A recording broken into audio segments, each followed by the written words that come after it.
The Great Northern War 1700 was a conflict in which a coalition led by the Tsardom of Russia successfully contested the supremacy of the Swedish Empire in northern, central and eastern Europe. The initial leaders of the anti-Swedish alliance were Peter I of Russia, Frederick IV of Denmark Norway and Augustus II the Strong of Saxony Poland Lithuania. Frederick IV and Augustus II were defeated by Sweden, under Charles XII, and forced out of the alliance in 1700 and 1706 respectively, but rejoined it in 1709 after the defeat of Charles XII at the Battle of Poltava. George I of Great Britain and of Brunswick-Lüneburg Hanover joined the coalition in 1714 for Hanover and in 1717 for Britain, and Frederick William I of Brandenburg-Prussia joined it in 1715. Charles XII led the Swedish army.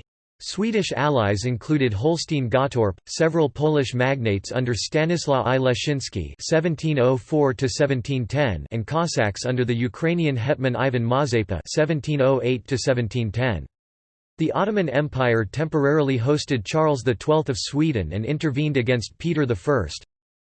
The war began when an alliance of Denmark, Norway, Saxony, Poland and Russia, sensing an opportunity as Sweden was ruled by the young Charles XII, declared war on the Swedish Empire and launched a threefold attack on Swedish Holstein-Gottorp, Swedish Livonia, and Swedish Ingria.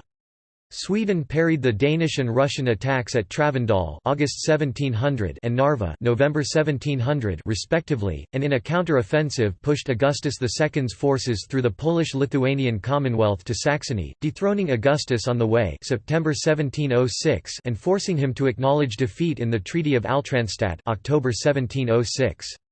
The treaty also secured the extradition and execution of Johann Reinhold Patkul, architect of the alliance 7 years earlier. Meanwhile, the forces of Peter I had recovered from defeat at Narva and gained ground in Sweden's Baltic provinces, where they cemented Russian access to the Baltic Sea by founding St. Petersburg in 1703. Charles XII moved from Saxony into Russia to confront Peter, but the campaign ended in 1709 with the destruction of the main Swedish army at the decisive Battle of Poltava in present-day Ukraine and Charles's exile in the Ottoman town of Bender. The Ottoman Empire defeated the Russian Moldavian army in the Pruth River campaign, but that peace treaty was in the end without great consequence to Russia's position. After Poltava, the anti-Swedish coalition revived and subsequently Hanover and Prussia joined it. The remaining Swedish forces in plague-stricken areas south and east of the Baltic Sea were evicted, with the last city, Riga, falling in 1710. The coalition members partitioned most of the Swedish dominions among themselves, destroying the Swedish Dominium Maris Baltici. Sweden proper was invaded from the west by Denmark, Norway and from the east by Russia, which had occupied Finland by 1714. Sweden defeated the Danish invaders at the Battle of Helsingborg 1710. Charles XII opened up a Norwegian front but was killed in Fredrikstad in 1718. The war ended with the defeat of Sweden, leaving Russia as the new dominant power in the Baltic region and as a new major force in European politics. The Western powers, Great Britain and France, became caught up in the separate War of the Spanish Succession 1702–1715, which broke out over the Bourbon Philip of Anjou's succession to the Spanish throne and a possible joining of France and Spain. The formal conclusion of the Great Northern War came with the Swedish-Hanoverian and Swedish-Prussian treaties of Stockholm 1719, the Dano-Swedish Treaty of Frederiksborg 1720, and the Russo-Swedish Treaty of Nystad 1721. By these treaties Sweden ceded her exemption from the Sound dues and lost the Baltic provinces and the southern part of Swedish Pomerania. The peace treaties also ended her alliance with Holstein-Gottorp. Hanover gained Bremen-Verden, Brandenburg-Prussia incorporated the Oder estuary Stettin lagoons, Russia secured the Baltic provinces, and Denmark strengthened her position in Schleswig-Holstein. In Sweden, the absolute monarchy had come to an end with the death of Charles XII, and Sweden's Age of Liberty began. Background. Between the years of 1560 and 1658, Sweden created a Baltic Empire centered on the Gulf of Finland and comprising the provinces of Karelia, Ingria, Estonia, and Livonia.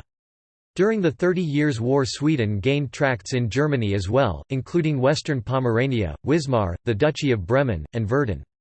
During the same period Sweden conquered Danish and Norwegian provinces north of the Sound 1645–1658. These victories may be ascribed to a well-trained army, which despite its comparatively small size, was far more professional than most continental armies, and also to a modernization of administration both civilian and military in the course of the 17th century, which enabled the monarchy to harness the resources of the country and its empire in an effective way. Fighting in the field, the Swedish army, which during the 30 Years' War contained more German and Scottish mercenaries than ethnic Swedes, but was administered by the Swedish crown, was able, in particular, to make quick, sustained marches across large tracts of land and to maintain a high rate of small arms fire due to proficient military drill. However, the Swedish state ultimately proved unable to support and maintain its army in a prolonged war. Campaigns on the continent had been proposed on the basis that the army would be financially self-supporting through plunder and taxation of newly gained land, a concept shared by most major powers of the period. The cost of the warfare proved to be much higher than the occupied countries could fund, and Sweden's coffers, and resources in manpower, were eventually drained in the course of long conflicts.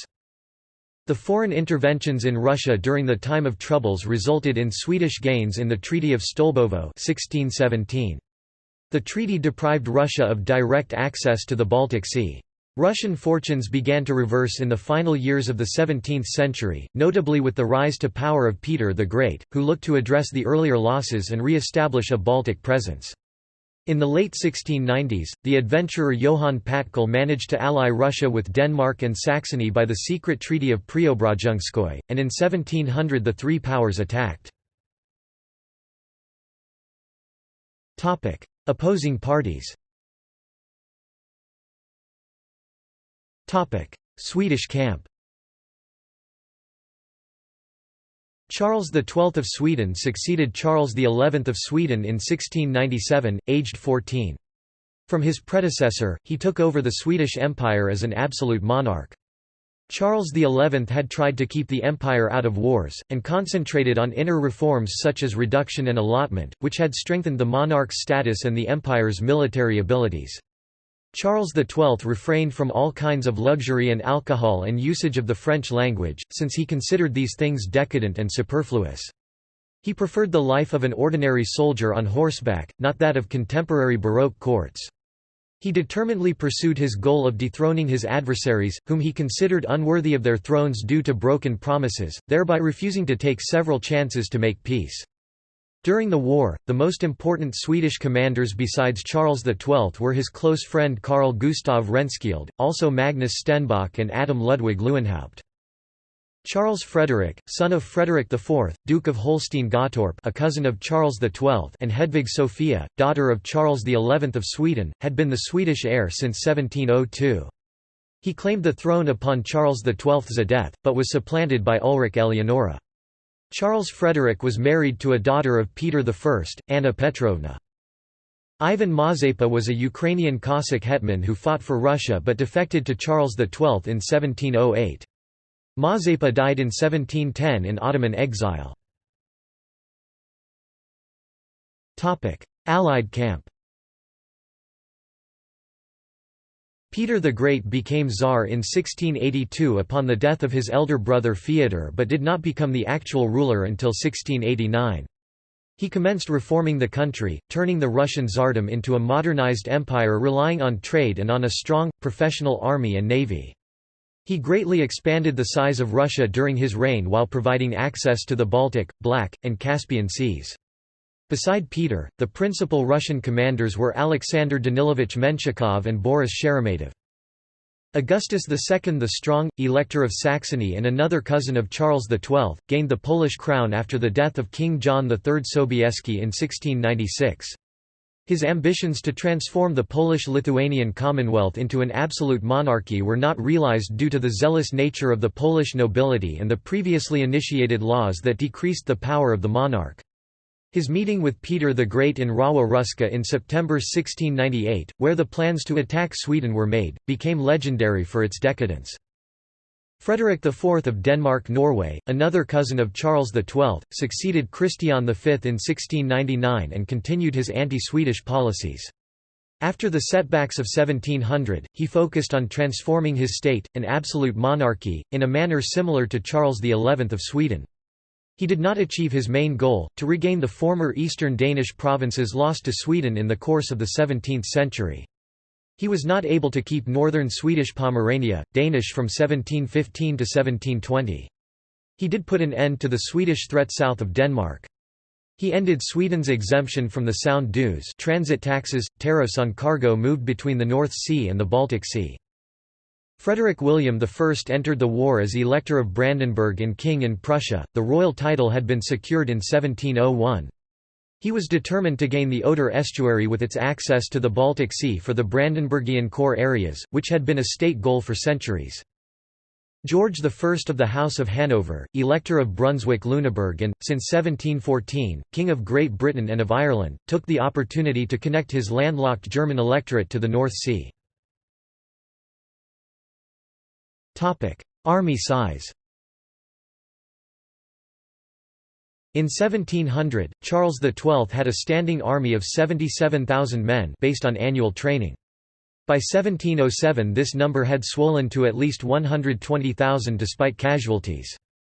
Russia was able to mobilize a larger army but could not put all of it into action simultaneously. The Russian mobilization system was ineffective and the expanding nation needed to be defended in many locations. A grand mobilization covering Russia's vast territories would have been unrealistic. Peter I tried to raise his army's morale to Swedish levels. Denmark contributed 20,000 men in their invasion of Holstein-Gottorp and more on other fronts. Poland and Saxony together could mobilize at least 100,000 men. 1700, Denmark, Riga and Narva. Frederick IV of Denmark-Norway directed his first attack against Sweden's ally Holstein-Gottorp. In March 1700, a Danish army laid siege to Tonning. Simultaneously, Augustus II's forces advanced through Swedish Livonia, captured Dunemunde and laid siege to Riga. Charles XII of Sweden first focused on attacking Denmark. The Swedish navy was able to outmaneuver the Danish Sound blockade and deploy an army near the Danish capital, Copenhagen. At the same time, a combined British-Dutch fleet had also set course towards Denmark. Together with the Swedish fleet, they carried out a bombardment of Copenhagen from 20 to 26 July. This surprise move and pressure by the maritime powers England and the Dutch Republic forced Denmark-Norway to withdraw from the war in August 1700. According to the terms of the Peace of Travendal, Charles XII was now able to speedily deploy his army to the eastern coast of the Baltic Sea and face his remaining enemies. Besides the army of Augustus II in Livonia, an army of Russian Tsar Peter I was already on its way to invade Swedish Ingria, where it laid siege to Narva in October. In November, the Russian and Swedish armies met at the First Battle of Narva where the Russians suffered a crushing defeat. After the dissolution of the First Coalition through the Peace of Travendal and with the victory at Narva, the Swedish Chancellor, Benedict Oxenstierna, attempted to use the bidding for the favour of Sweden by France and the maritime powers then on the eve of the War of the Spanish Succession to end the war and make Charles an arbiter of Europe. 1701 to 1706, Poland, Lithuania and Saxony. Charles XII then turned south to meet Augustus II, Elector of Saxony, King of Poland and Grand Duke of Lithuania. The Polish-Lithuanian Commonwealth was formally neutral at this point, as Augustus started the war as an Elector of Saxony. Disregarding Polish negotiation proposals supported by the Swedish parliament, Charles crossed into the Commonwealth and decisively defeated the Sax-Polish forces in the Battle of Klissow in 1702 and in the Battle of Pultusk in 1703. This successful invasion enabled Charles XII to dethrone Augustus II and coerce the Polish Sejm to replace him with Stanislaw I Leszczyński in 1704. August II resisted, still possessing control of his native Saxony, but was decisively defeated at the Battle of Frostadt in 1706, a battle sometimes compared to the ancient Battle of Cannae due to the Swedish Foss's use of double envelopment, with a deadly result for the Saxon army. August II was forced to sign the Treaty of Altrandstadt in 1706 in which he made peace with the Swedish Empire, renounced his claims to the Polish crown, accepted Stanislaw Leszczyński as king, and ended his alliance with Russia. Patkul was also extradited and executed by breaking on the wheel in 1707, an incident which, given his diplomatic immunity, infuriated opinion against the Swedish king, who was then expected to win the war against the only hostile power remaining, Tsar Peter's Russia. 1702–1710, Russia and the Baltic provinces. The Battle of Narva dealt a severe setback to Peter the Great, but the shift of Charles XII's army to the Polish-Saxon threat soon afterwards provided him with an opportunity to regroup and regain territory in the Baltic provinces. Russian victories at Arastfur and Notborg provided access to Ingria in 1703, where Peter captured the Swedish fortress of Nyen, guarding the mouth of the river Neva. Thanks to General Adam Ludwig Leuenhaupt, whose outnumbered forces fended the Russians off in the battles of Gemayerthöf and Jakobstadt, Sweden was able to maintain control of most of her Baltic provinces. Before going to war, Peter had made preparations for a navy and a modern-style army, based primarily on infantry drilled in the use of firearms. The Nyen fortress was soon abandoned and demolished by Peter, who constructed nearby a superior fortress as a beginning to the city of St. Petersburg. By 1704, other fortresses were situated on the island of Kotlin and the sand flats to its south. These became known as Kronstadt and Kronslott. The Swedes attempted a raid on the Neva fort on 13 July 1704 with ships and landing forces, but the Russian fortifications held. In 1705, repeated Swedish attacks were made against Russian fortifications in the area, to little effect.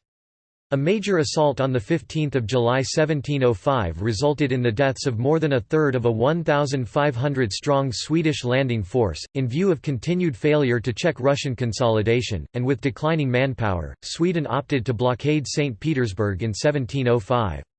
In the summer of 1706, Swedish General Georg Johann Madel crossed the Neva with 4,000 troops and defeated an opposing Russian force, but made no move on St. Petersburg. Later in the autumn Peter I led an army of 20,000 men in an attempt to take the Swedish town and fortress of Viborg. However, bad roads proved impassable to his heavy siege guns.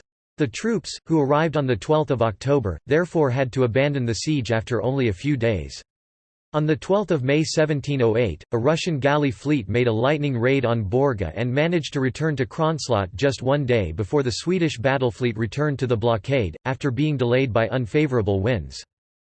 In August 1708, a Swedish army of 12,000 men under General Georg Henrik Liebecker attacked Ingria, crossing the Neva from the north. They met stubborn resistance, ran out of supplies and, after reaching the Gulf of Finland west of Kronstadt, had to be evacuated by sea between 10 to 17 October. Over 11,000 men were evacuated but more than 5,000 horses were slaughtered, which crippled the mobility and offensive capability of the Swedish army in Finland for several years. Peter I took advantage of this by redeploying a large number of men from Ingria to Ukraine. Charles spent the years 1702–06 in a protracted struggle with Augustus II the Strong. He had already inflicted defeat on him at Riga in June 1701 and took Warsaw the following year, but trying to force a decisive defeat proved elusive. Russia withdrew from Poland in the spring of 1706, abandoning artillery but escaping from the pursuing Swedes, who stopped at Pinsk. Charles wanted not just to defeat the Commonwealth army but to depose Augustus, whom he regarded as especially treasonous, and have him replaced with someone who would be a Swedish ally, though this goal proved hard to achieve. After years of marches and fighting around Poland, he finally had to invade Augustus' hereditary Saxony to bring him out of the war. In the Treaty of Altrandstadt 1706, Augustus was indeed forced to step down from the Polish throne, but Charles had lost a valuable time advantage over his main enemy in the east, Peter I, who had had the time to recover and build up a new and better army. At this point, in 1707, Peter offered to retrocede everything he had so far occupied, essentially Ingria except St. Petersburg and the line of the Neva, to avoid a full-scale war, but Charles XII refused. Instead he initiated a march from Saxony to invade Russia. Though his primary goal was Moscow, the strength of his forces was sapped by the cold weather, the winter of 1708–09 being one of the most severe in modern European history, and Peter's use of scorched earth tactics. When the main army turned south to recover in Ukraine, the Second Army with supplies and reinforcements was intercepted and routed at Lesnaya. And so were the supplies and reinforcements of Swedish ally Ivan Mazepa in Baturin. Charles was crushingly defeated by a larger Russian force under Peter in the Battle of Poltava and fled to the Ottoman Empire while the remains of his army surrendered at Perevolokna. This shattering defeat in 1709 did not end the war, although it decided it. Denmark and Saxony joined the war again, and Augustus the Strong, through the politics of Boris Kurakin, regained the Polish throne. Peter continued his campaigns in the Baltics, and eventually he built up a powerful navy. In 1710 the Russian forces captured Riga, at the time the most populated city in the Swedish realm, and Tallinn, evicting the Swedes from the Baltic provinces, now integrated in the Russian Empire by the capitulation of Estonia and Livonia. Formation of a new anti-Swedish alliance. After Poltava, Peter the Great and Augustus the Strong allied again in the Treaty of Thorn 1709, Frederick IV of Denmark Norway with Augustus the Strong in the Treaty of Dresden 1709, and Russia with Denmark Norway in the subsequent Treaty of Copenhagen. In the Treaty of Hanover 1710, Brunswick-Lüneburg Hanover, whose elector was to become George I of Great Britain, allied with Russia. In 1713, Brandenburg-Prussia allied with Russia in the Treaty of Schwedt. George I of Great Britain and Hanover concluded three alliances in 1715, the Treaty of Berlin with Denmark-Norway, the Treaty of Stettin with Brandenburg-Prussia, and the Treaty of Greifswald with Russia. 1709–1714, Ottoman Empire. When his army surrendered, Charles XII of Sweden and a few soldiers escaped to Ottoman territory, founding a colony in front of Bender, Moldova. Peter I demanded Charles's eviction, and when the Sultan refused, Peter decided to force it by invading the Ottoman Empire. Peter's army was trapped by an Ottoman army at the Pruth River. Peter managed to negotiate a retreat, making a few territorial concessions and promising to withdraw his forces from the Holy Roman Empire as well as allowing Charles's return to Sweden. These terms were laid out in the Treaty of Adrianople 1713. Charles showed no interest in returning, established a provisional court in his colony, and sought to persuade the Sultan to engage in an Ottoman-Swedish assault on Russia. The Sultan put an end to the generous hospitality granted and had the king arrested in what became known as the Kalabalak in 1713. Charles was then confined at Timurtash and Demotica. Later he abandoned his hopes for an Ottoman front and returned to Sweden in a 14-day ride. 1710–1716, Sweden and Northern Germany. In 1710, the Swedish army in Poland retreated to Swedish Pomerania, pursued by the coalition. In 1711, siege was laid to Stralsund. Yet the town could not be taken due to the arrival of a Swedish relief army, which secured the Pomeranian pocket before turning west to defeat an Allied army in the Battle of Gadebusch. Pursued by coalition forces, the Swedish army was trapped and surrendered in the Siege of Tonning. In 1714, Charles XII returned from the Ottoman Empire, arriving in Stralsund in November. In nearby Greifswald, already lost to Sweden, Russian Tsar Peter the Great and British King George I, in his position as Elector of Hanover, had just signed an alliance on 17 OS 28 NS October. Previously a formally neutral party in the Pomeranian campaigns, Brandenburg-Prussia openly joined the coalition by declaring war on Sweden in the summer of 1715. Charles was then at war with much of northern Europe, and Stralsund was doomed. Charles remained there until December 1715, escaping only days before Stralsund fell. When Wismar surrendered in 1716, all of Sweden's Baltic and German possessions were lost. 1716–1718, Norway.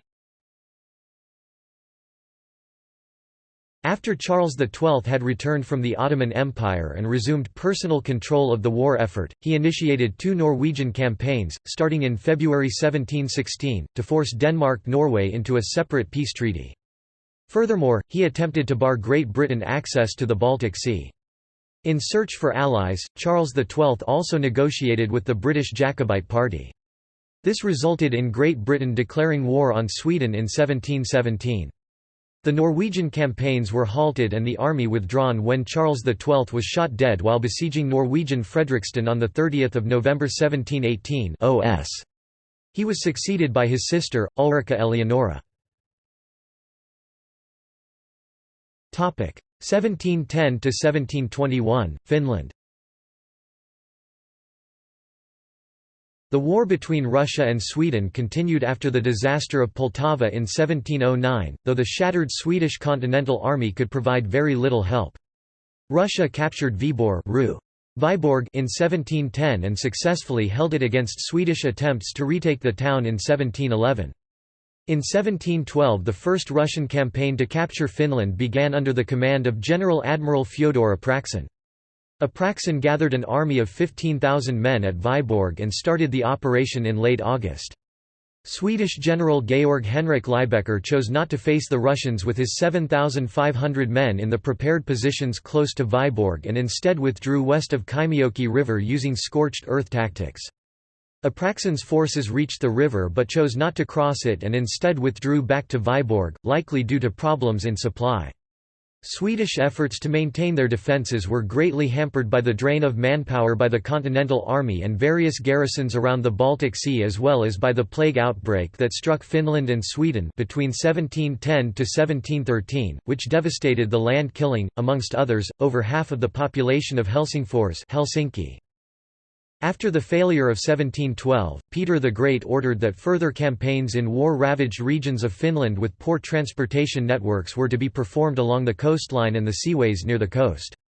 Alarmed by the Russian preparations, Liebecker requested naval units to be brought in as soon as possible in the spring of 1713. However, like so often, Swedish naval units arrived only after the initial Russian spring campaign had ended. Nominally under the command of Apraksin, but accompanied Peter the Great, a fleet of coastal ships together with 12,000 men, infantry and artillery, began the campaign by sailing from Kronstadt on 2 May 1713. A further 4,000 cavalry were later sent overland to join with the army. The fleet had already arrived at Helsinki on 8 May and were met by 1,800 Swedish infantry under General Carl Gustaf Armfelt. Together with rowers from the ships, the Russians had 20,000 men at their disposal even without the cavalry.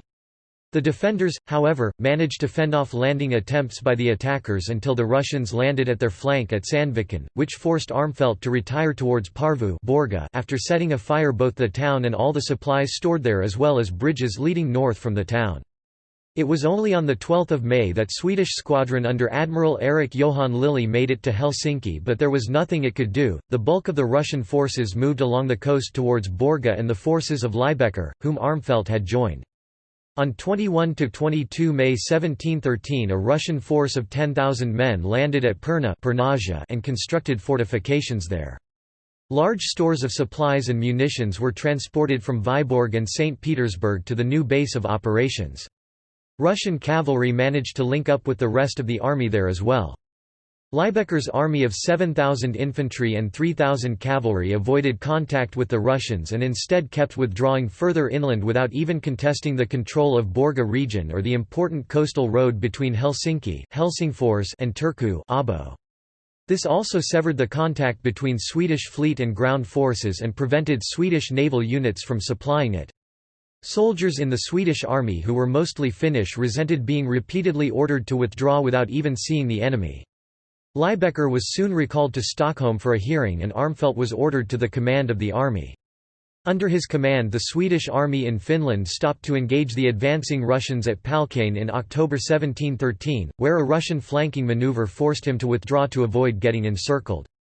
The armies met again later at Nipu in February 1714, where the Russians won a decisive victory. In 1714, far greater Swedish naval assets were diverted towards Finland, which managed to cut the coastal sea route past Hango Cape already in early May 1714.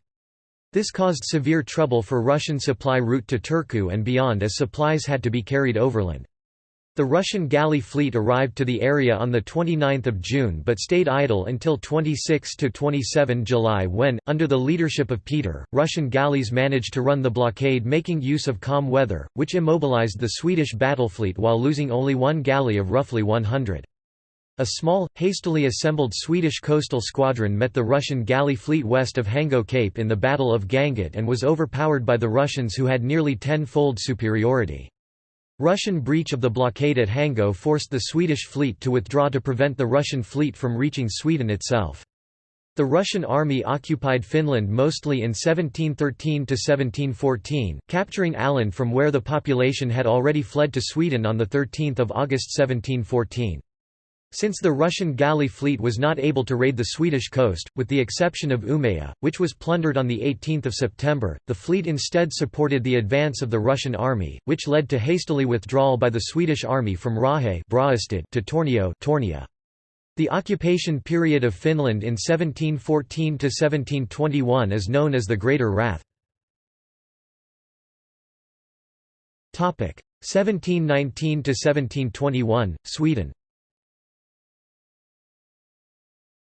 After the death of Charles XII, Sweden still refused to make peace with Russia on Peter's terms. Despite a continued Swedish naval presence and strong patrols to protect the coast, small Russian raids took place in 1716 at Öregrund, while in July 1717 a Russian squadron landed troops at Gotland who raided for supplies. To place pressure on Sweden, Russia sent a large fleet to the Swedish east coast in July 1719. There, under protection of the Russian battle fleet, the Russian galley fleet was split into three groups. One group headed for the coast of Uppland, the second to the vicinity of Stockholm, and the last to coast of Södermanland. Together they carried a landing force of nearly 30,000 men. Raiding continued for a month and devastated amongst others the towns of Norrtälje, Södertälje, Nyköping and Norrköping, and almost all the buildings in the archipelago of Stockholm were burned. A smaller Russian force advanced on the Swedish capital but was stopped at the Battle of Stacket on 13 August. Swedish and British fleets, now allied with Sweden, sailing from the west coast of Sweden but failed to catch the raiders. After Treaty of Frederiksborg in early 1720, Sweden was no longer at war with Denmark, which allowed more forces to be placed against the Russians. This did not prevent Russian galleys from raiding the town of Umeå once again. Later in July 1720 a squadron from the Swedish battle fleet engaged the Russian galley fleet in the Battle of Grängesund. While the result of the battle is contested, it ended Russian galley raids in 1720. As negotiations for peace did not progress, the Russian galleys were once again sent to raid the Swedish coast in 1721, targeting primarily the Swedish coast between Gävle and Piteå. Peace.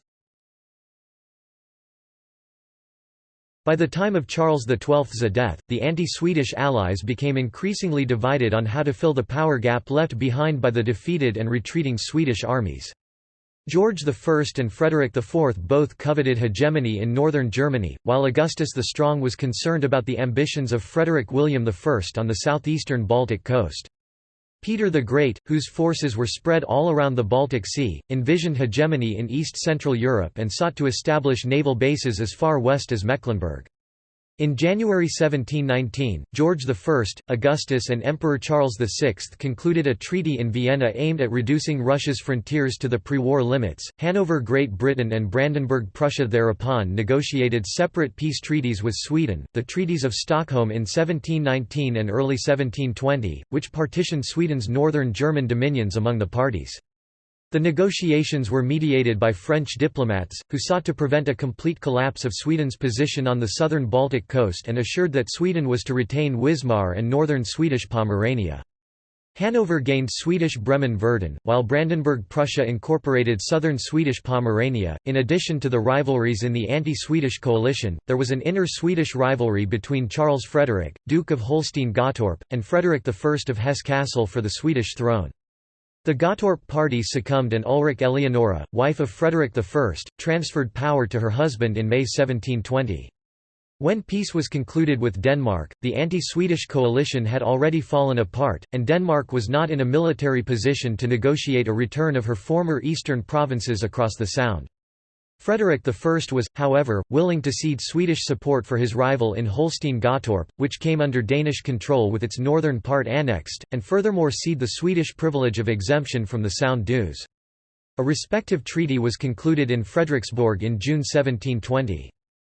When Sweden finally was at peace with Hanover, Great Britain, Brandenburg-Prussia and Denmark-Norway, she hoped that the anti-Russian sentiments of the Vienna parties and France would culminate in an alliance that would restore her Russian-occupied eastern provinces. Yet, primarily due to internal conflicts in Great Britain and France, that did not happen. Therefore, the war was finally concluded by the Treaty of Nystad between Russia and Sweden in Uusikaupunki on 30 August 1721 OS. Finland was returned to Sweden, while Swedish Estonia, Livonia, Ingria, Kexholm and the bulk of Karelia were ceded to Russia. Sweden's dissatisfaction with the result led to fruitless attempts at recovering the lost territories in the course of the following century, such as the Russo-Swedish War (1741–1743) and the Russo-Swedish War (1788–1790). Saxe-Poland, Lithuania, and Sweden did not conclude a formal peace treaty. Instead, they renewed the Peace of Oliva that had ended the Second Northern War in 1660. Sweden had lost almost all of its overseas holdings gained in the 17th century and ceased to be a major power. Russia gained its Baltic territories and became one of the greatest powers in Europe. See also: Military of the Swedish Empire, Swedish Army, Swedish allotment system, Karelians, Caroline Death March. Notes. References. Further reading.